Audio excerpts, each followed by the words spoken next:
Good morning, everyone. Since this is a relatively brief event, we'll get started. I'd like to welcome everyone to today's session on permanent affordability and land trust partnerships, where we'll be taking a deep dive into how land trusts work, what permanent affordability means, and how and why Habitat and its partners are working together to implement this newer housing model. My name is Mike Spots, and I'm the Vice President of Real Estate Development for Habitat for Humanity of Washington, D.C. and Northern Virginia. And I have the pleasure of being joined by Michelle Winters, who's the CEO of the Virginia Statewide Community Land Trust, and as someone who I've worked with for many years across the Northern Virginia and Greater Washington, D.C. region, and numerous efforts to advance the effort to create more affordable housing. So I'm gonna ask Michelle to kick things off today by introducing herself, and then I'll do the same. And we're looking forward to a great conversation. Before I do that, I went a little bit out of order here. I apologize, Michelle. We will be reserving a decent amount of time for question and answers. So if you could use the Q&A function in the Teams platform rather than the chat, please use the Q&A function. We are joined by my colleague, Kat Schaub, who will be helping us sort through those questions and make sure we get to as many as possible in the time that we have. So without further ado, I'd like to welcome Michelle and looking forward to hearing about your work at the Land Trust. Hello. Hi, Mike. Thanks. Yes, and it's fun to work with somebody over so many different iterations of our sort of jobs over time. So that has definitely been the case for me and Mike. We've even had the same job one after another at one point in the past. Hi, I'm Michelle Winters. I'm, as Mike said, the CEO of the Virginia Statewide Community Land Trust, where I have been as in this role since mid-2024. And before that, I was a member of the board of directors of VSCLT since the first official board meeting, which was in 2021. I was there from the beginning and transitioned from the board to CEO. So I can share anything about that if you'd like. So the VSCLT, just real quickly, we were created by a group of Habitat for Humanity affiliates, including Habitat DC Nova. It was Habitat Nova at the time, I guess. So Habitat DC Nova, Habitat Loudoun, and Fauquier, in addition to Habitat Virginia, who got together and created our organization to be the sort of shared land trust for them, rather than having each of them create their own land trust capabilities. And we expanded the use of our tool to non-habitats and to the entire state. The plan was to make us available for the entire state from the beginning, hence our name. And so we've been doing that over the last few years, and have expanded as far away as Martinsville, which is down in Southside Virginia on the North Carolina border, and are in conversations all around the entire state. So that is the brief version of me and VSCLT. So back to you, Mike. Great. And for those of you that are unfamiliar with Habitat, I think if you're on this call, you probably are familiar with our work, but our goal is to advance affordable home ownership throughout the DC and Northern Virginia region. Our service area is the District of Columbia, Arlington, Alexandria, Fairfax, City of Falls Church, and City of Fairfax.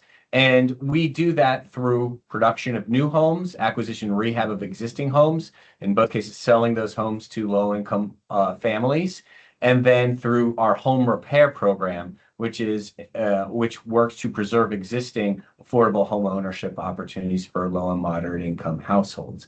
And so we partner with the Virginia Statewide Community Land Trust when we want to advance the goal of permanent affordability. As Michelle mentioned in her introduction, the Community Land Trust is a tool for permanent affordability. So to kick off sort of the dialogue portion of this session, I just want to pose this question to Michelle. When we're talking about permanent affordability, what do we mean by that, and why are we choosing this approach? In your case, and the answer for you and me may be slightly different or largely overlapping, but we're coming at this from different perspectives, are sitting in different chairs in our respective organizations. So I think it'll be interesting to dive into why we both care about permanent affordability.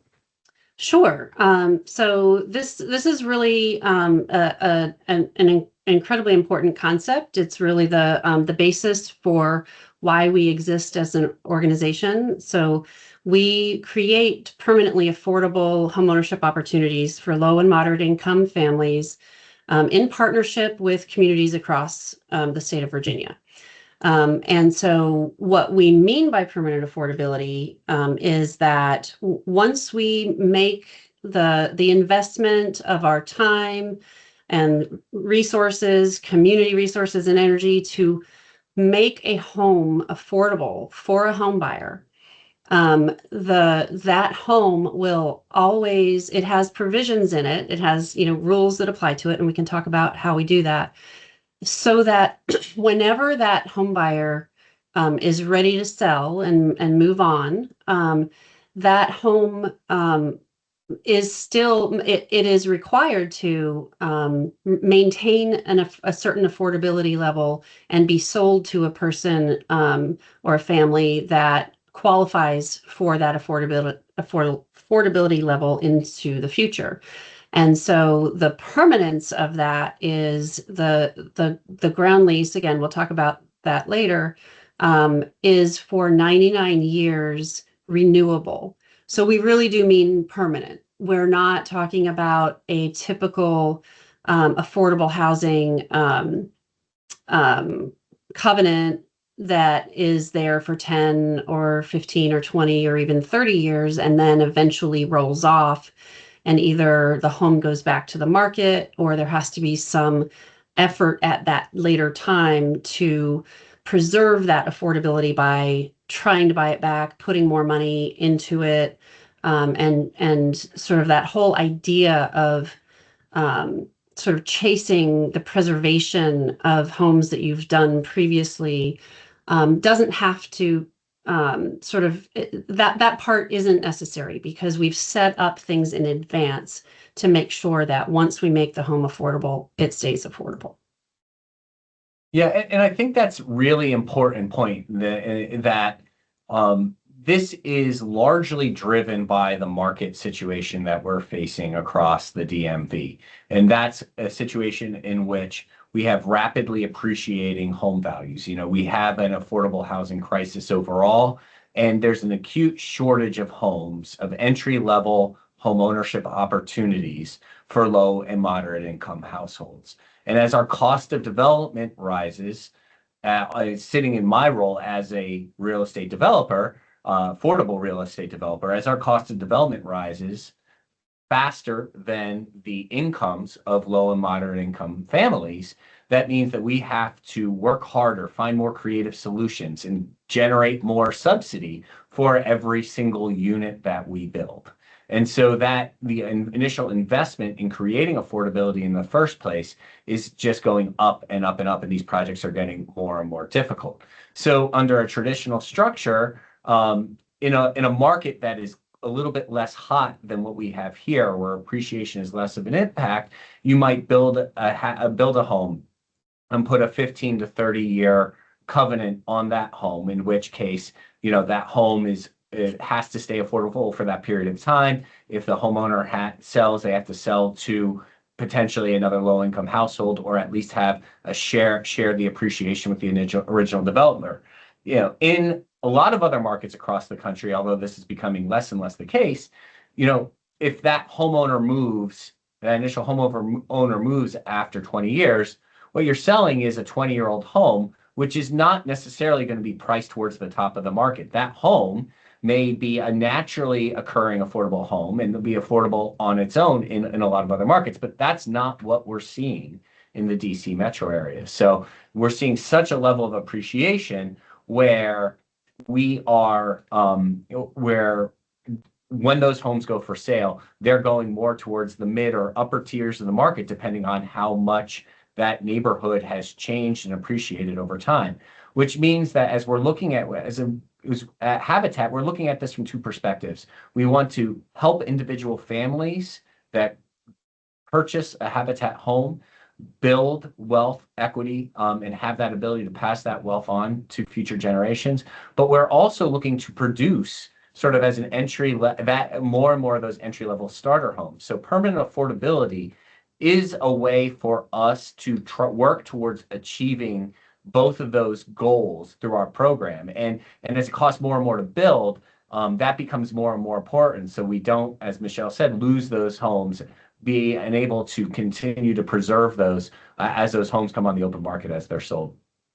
But that does get to sort of a critical point about how we strike that balance between permanent affordability and wealth generation. So, Michelle, can you talk a little bit about your program? There's a lot of different models of permanent affordability, and definitely want to make sure that we have time to get to all that throughout the conversation. But can you talk a little bit about how your program works for an individual homeowner, and how we work to strike that balance between wealth generation for the individual family and maintaining that stock of affordable homes for low-income homeowners?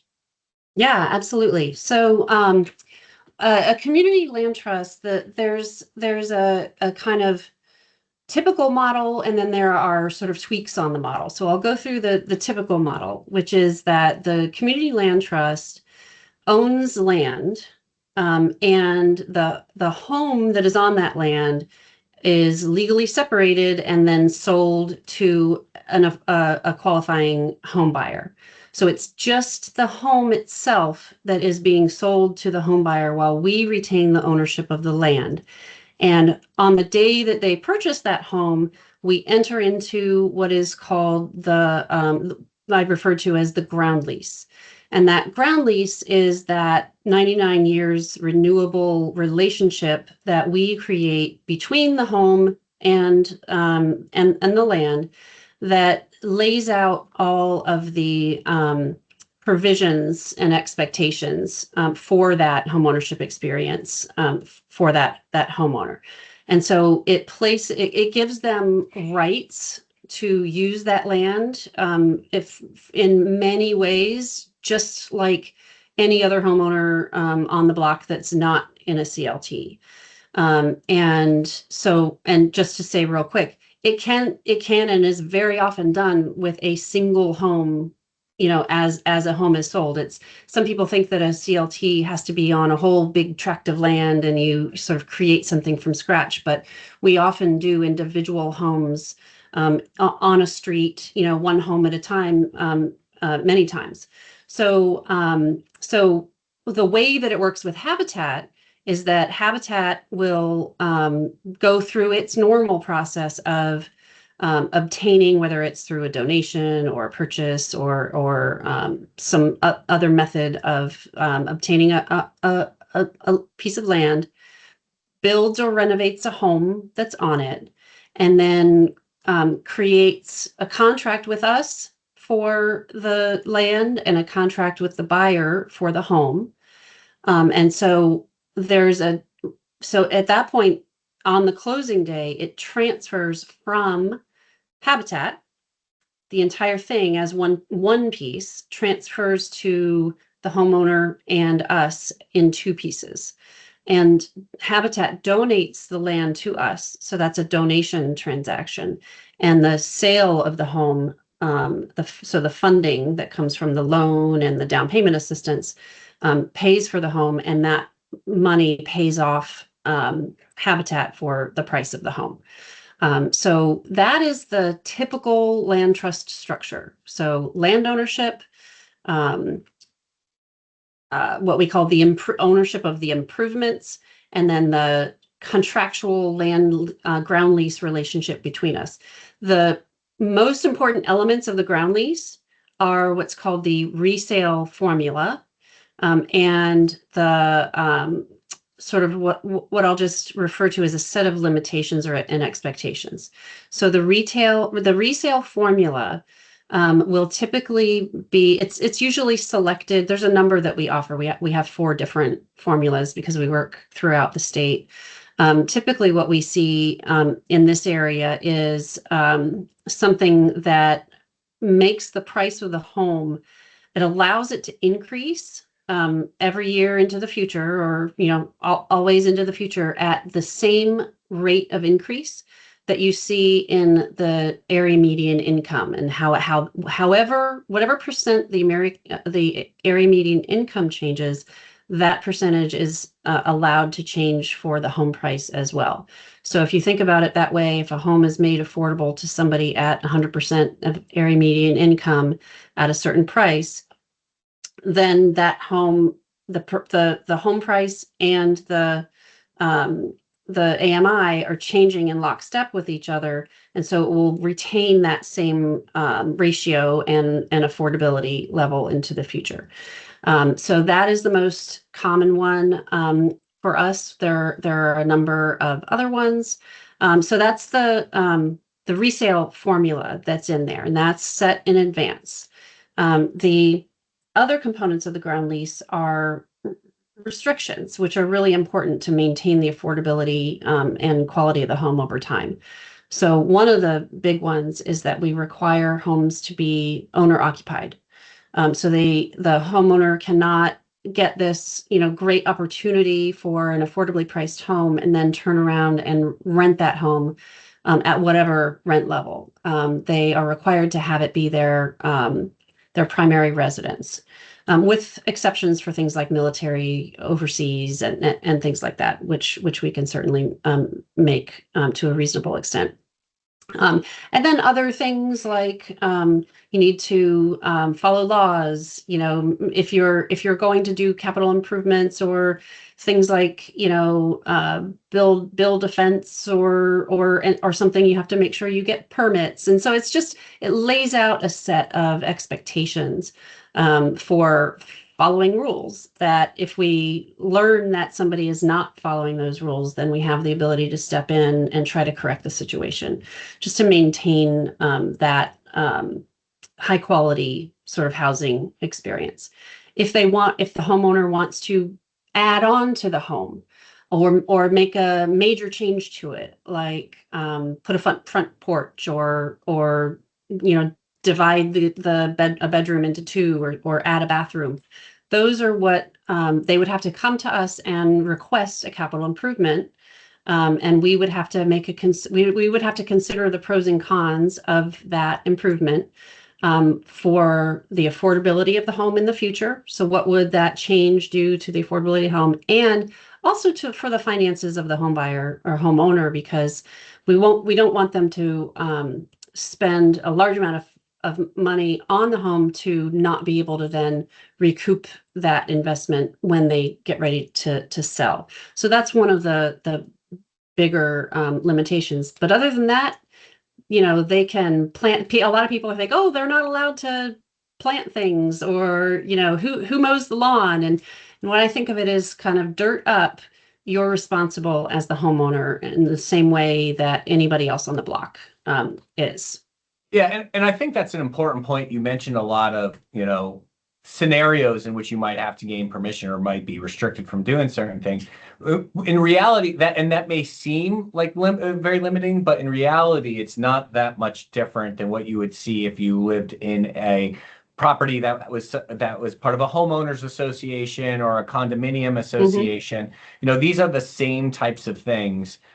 Yes, you don't have the same ability to turn your 1,500 square foot home into a 4,500 square foot home, which we see a lot in the DC area, as you would if you just owned a standard single family home on a fee simple lot. But there are a lot of people that are market rate home buyers that are subject to similar restrictions as it pertains to what you can do with the exterior of your property or fences and things like that all own in an HOA, a homeowners association, or a condominium association. So while it may sound a little bit scary in some ways. It's really not in practice. It's just Mhm. it's very similar to that. And I did want to touch on just to re-emphasize your point, Michelle, about the resale formula. And there's a few different ways, as you mentioned, you can measure this in a couple of different ways. But the point is that the homeowner is, even though the price at which they can sell when they choose to move is restricted, there is that wealth generation built in. So you do Absolutely. Yeah. have, yeah, you do have. So just to give, if it's an 80% area median income limit. And these aren't the actual numbers. I'm just using it for simple math right now. But let's just say 80% AMI for a family of four is $100,000. And then you sell 10 years later, and AMI for a family of four, 80% AMI for a family of four, 10 years from now is $120,000. Then you can sell at a purchase price that would be affordable to that family earning $120,000. So unless the market starts declining, people's incomes start dropping, apples to apples, then you're still going to be able to achieve some appreciation in the value of the home, in addition to being able to generate wealth by paying down your mortgage. And Mhm. that's one of the critical other ways that you can gain wealth, is because we are offering these homes at an affordable purchase price that lowers your monthly expenses. So you have more residual income left over to save and generate wealth in that way, but you're also paying down the mortgage as well and building wealth that way. When we have the opportunity, it is very beneficial. Habitat has the to offer at discounted interest rates. So Habitat does have the legal ability to originate mortgages with no interest. And we do that, that the decision making for when we are able to do that kind of depends on a lot of different factors, including whether there's capital available to offer those mortgages. But when we have the opportunity, it is a way to accelerate wealth creation when you compare 0% mortgages, where the entirety of your of your mortgage payment, with the exception of property taxes and insurance, goes towards the pay down of that principal balance and not towards interest. We can pair that in a CLT property, or a permanently affordable property, that allows that homeowner to generate a lot more wealth while still having that sort of resale restriction that maintains the affordability for a subsequent homeowner. That you can tie that as a specific example of that in the District of Columbia. Now, that's not in your service area, Michelle, but we have partnered with the Douglas Community Land Trust that operates in the District of Columbia. And our recent Skyland property, which we sold, I believe, in January of 2025, so just a little bit more than a year ago. That was 8 townhomes in the Skyland neighborhood. And those homeowners are part of the Douglas Community Land Trust now, and they have 0%. We were able to offer 0% mortgages for that property, for those homes. So they are able to get some below market but real appreciation in the value of their homes, plus get a faster pay down of their mortgage amount, and then generate wealth in that manner. Yeah. Mike, I noticed that we have some questions coming in, and so I think we should get to them. But I did want to say one thing that we often talk about and that we haven't mentioned yet is really where CLT style homeownership fits within the overall housing spectrum. And I think this is a really important thing to think about. I think some people often compare CLT ownership to traditional home ownership, where you have full access to all of the equity that you could gain from that home. And while there's a lot that is comparable between a CLT ownership and a market rate home ownership, the better comparator, or the better way to think about it, is that it is an option that actually sits between renting and pure renting, with no equity component whatsoever and no control component whatsoever, and sort of thinking of it as a spectrum or a ladder that from renting you can go to something like a CLT or shared equity ownership. And the only way you can do that is because the home is so affordable. So you would not, and almost all homeowners who are able to own a home in a CLT or shared equity kind of arrangement don't have other options to be homeowners at all. Their alternative would be to be renting. And so it really is a huge improvement over a renter situation. And many CLT homeowners then over the years do trade in that equity, sell their homes and move on to homeownership in the private market. There's a large percentage across the country that do that. And so it really is, especially these days when people aren't becoming homeowners until, what is the average age of a first-time home buyer is 40 years old now. We really need to provide more opportunities like this because the full market rate home ownership is not accessible. We need to provide these in-between models to be able to provide that starter home option for people who would otherwise be forced to remain renters their entire lives. So I just wanted to put that out there. I think it's a really important thing.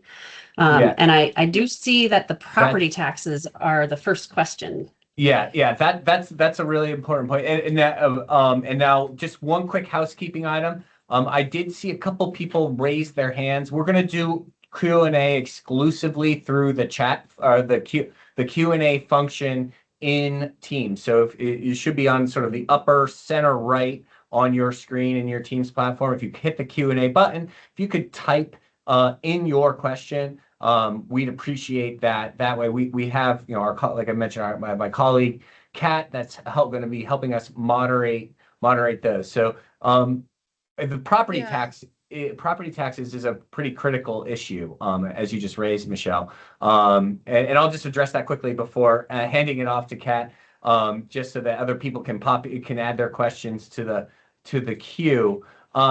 Property tax situation is very different by jurisdiction in Habitat's specific service area, and then I'm sure within Michelle's service area being statewide. So a lot of jurisdictions treat property taxes differently. Now, we are lucky in that both in DC and in Virginia, there are special treatments of property taxes for permanently affordable properties.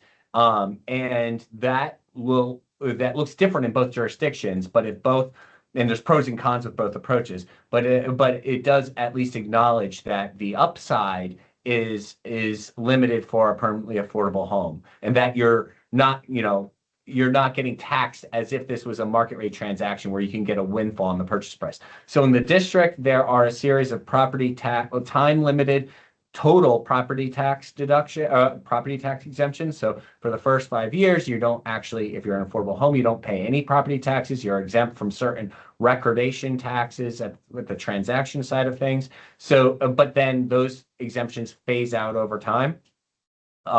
Whereas in Virginia, you don't have the full exemption, but you're supposed to be taxed on the resale restricted value of the home. So if you can only, if a similar home might be worth $500,000, but the resale restriction says that your home to remain affordable is only at $400,000, then you should, I say should intentionally, only be taxed at $400,000. Now, that is in some ways up to the assessor to, you have the legal right to be taxed at that level. Not every assessor is going to get it right 100% of the time. So sometimes you may have to fight or appeal in order to get the home valued appropriately at the more affordable rate, which is, I will say, the benefit of operating. There are other models of permanent affordability, but it is one of the models of the community land trust model that Michelle, you operate, that you have,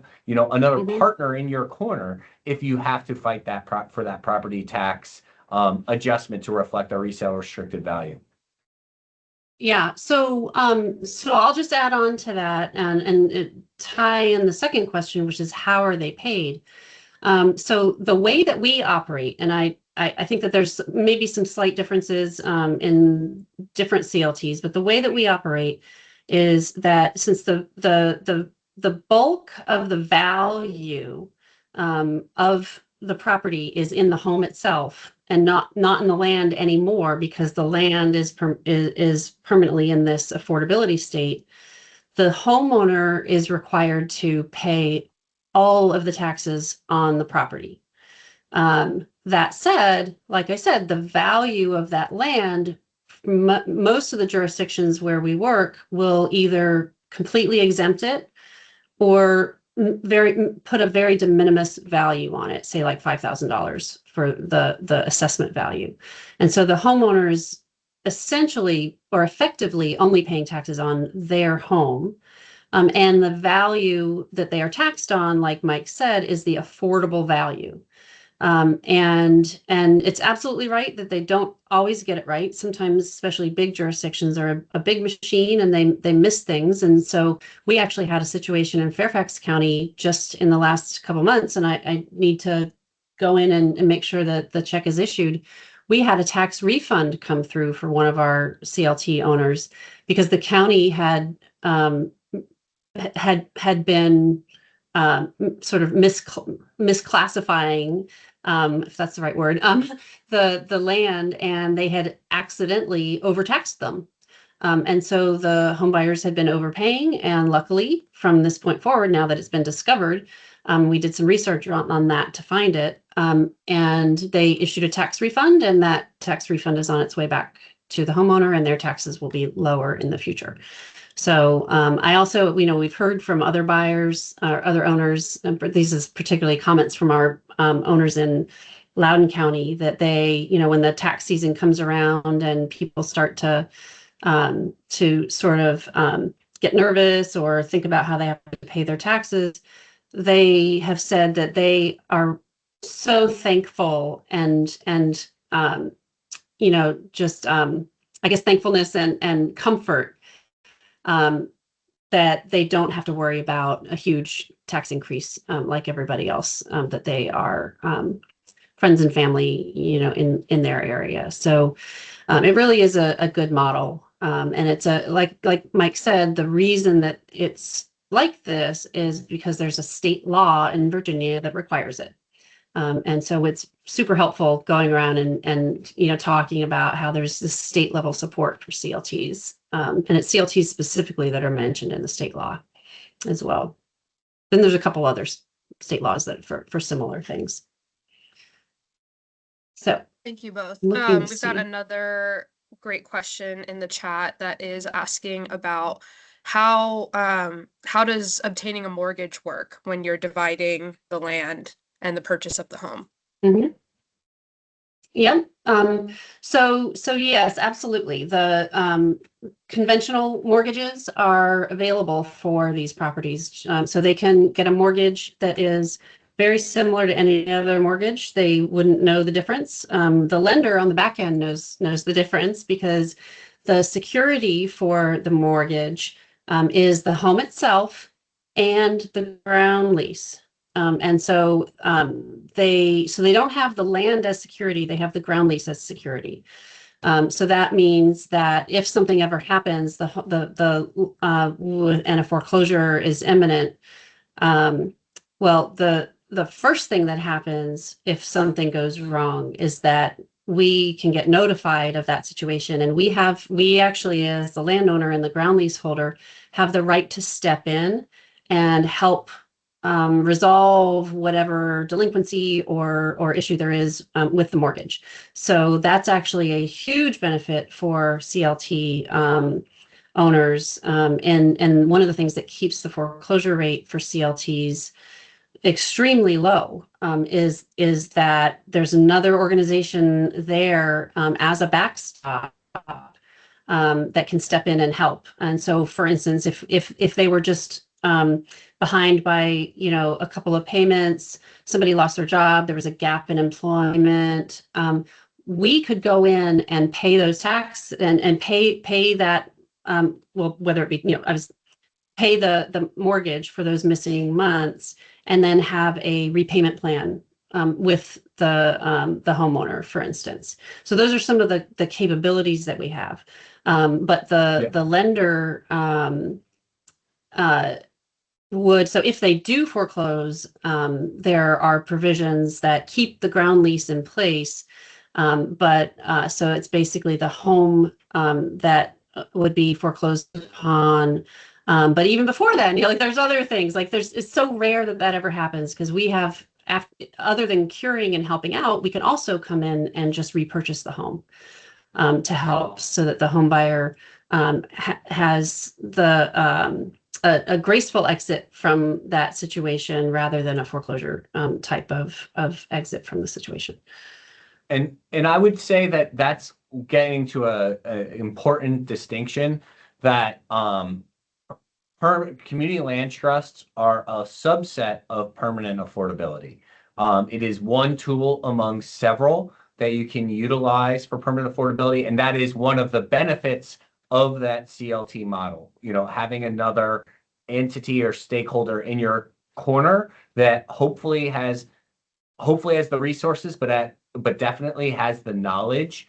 To use the property tax example, you mentioned doing research about, like, okay, this is the rule. If you were improperly assessed as a private homeowner, you don't have that option to have necessarily, or you have to get legal counsel potentially, or to help you fight some of those things. Having a CLT you have that nonprofit backing to help support you in those efforts, or in the event that there's a hardship that you have to navigate through. But there are other forms of permanent affordability that do work well in other contexts.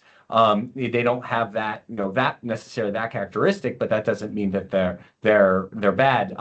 You can also secure permanent affordability via land covenants or a deed restriction. So a lot of what we call inclusionary housing programs that we have throughout the area, with Fairfax County Affordable Dwelling Unit and Workforce Dwelling Unit programs.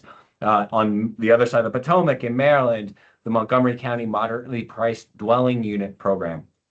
Those create permanently affordable homes. So in exchange for a little bit of additional density, a market rate developer might have to produce 10 permanently affordable homeownership units in exchange. And those are secured. Those aren't part of a land trust, but they are still permanently affordable because they're secured through a covenant that runs with the land. The positive of that approach is that we're able to get more permanently affordable units beyond what smaller nonprofits like Habichat or the Virginia Statewide Community Land Trust might have the resources to produce on our own. That is sort of a force multiplier in some ways by being able to have a lot of some of those other tools. We're also working with on another project that's going to be permanently affordable, but not through a community land trust like structure, though not through a CLT. And that's our Gleeview Townhomes project in partnership with the Fairfax Presbyterian Church, where the church wanted to contribute to the affordable housing, to addressing the affordable housing shortage through their most valuable financial asset, which is their land. So they gave us a ground lease for a portion of their parking lot to build 10 townhomes in partnership with Homemade National Capital Region, which has been a great partner in assisting with the site work and construction of this, to build these 10 townhomes, that 8 of which will be for affordable home ownership, 2 of which will be used to address home housing needs for people experiencing homelessness. And that partnership will function much like a community land trust, except it's not through a community land trust itself, in that the church is going to maintain ownership of the land, but we have, for this purpose of this project, a 125-year renewable ground lease that enables us to use the same form of ground lease that Michelle uses for her properties to create that permanent affordability for all 10 units. And so that project has really demonstrated yet another example where maybe, if a community land, for whatever reason, if the community land trust, a specific community land trust can't partner on one specific deal, then we could still find other structures and partnerships to create that permanent affordability. And there are other things that contribute to that project. We have a lot of generous donors. We have some state funding for that project. We also had generous contributions from the Phil's House campaign, and a lot of other private donations as well. But really, the not having to, that project wouldn't have penciled, wouldn't have been able to be financed without that donation of land from the church.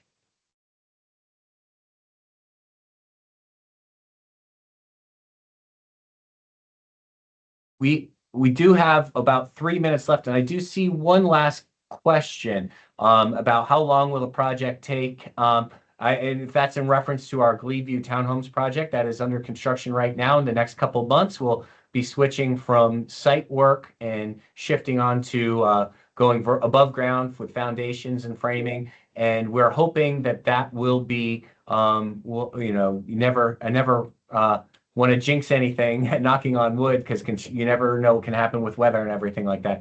But we're hoping to be able to start selling those units towards the end of 2027, so next year.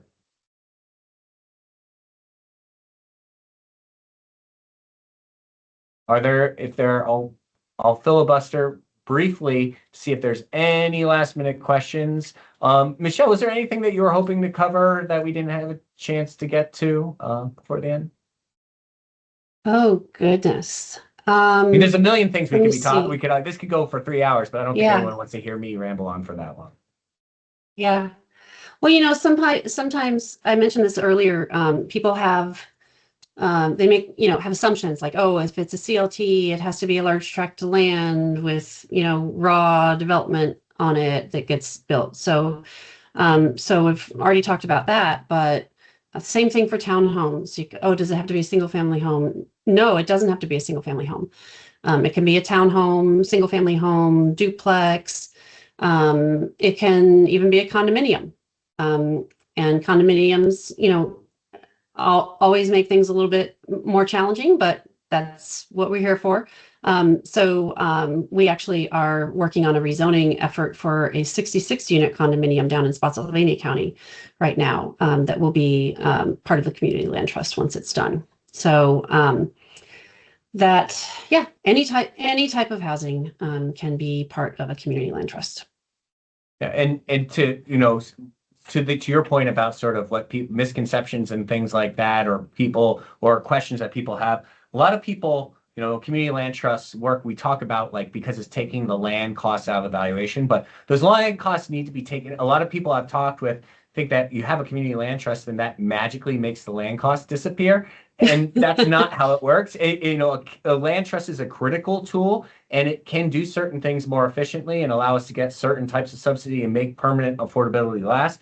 But it doesn't take away that critical need for support for affordable homeownership development in the form of subsidy or public subsidy. So for those of you that advocate for policies and programs that support affordable housing, we still need a community land trust, still needs that public subsidy, or those land donations through the generosity of Fairfax Presbyterian Church, or those private and philanthropic contributions like the Phil's House campaign, and we've also had support from Van Meter companies for Gleeview, or through our partnerships, and partnerships with the community land trusts themselves, like Virginia Statewide and Douglas, but also through our partners like our critical construction partners at Homemade National Capital Region. So it does, community land trusts are an important tool, but it still does take a village. But that village you're helping create can be really a really impactful project where people can have a permanent place to afford and live. So I'm not seeing any additional questions in the chat, so I'll assume that there's nothing that we've left unanswered. But my contact information is available on our website. I think yours is on yours as well, Michelle. Be happy to follow up with people after the fact. And I just want to say thank you very much to Michelle for joining us and to talk about the great work that Virginia Statewide Community Land Trust is doing. And I would like to thank all of you for your interest that joined today, for your interest in this issue, and for your support of Habitat and permanent affordability. Thank you. Thank you, everyone.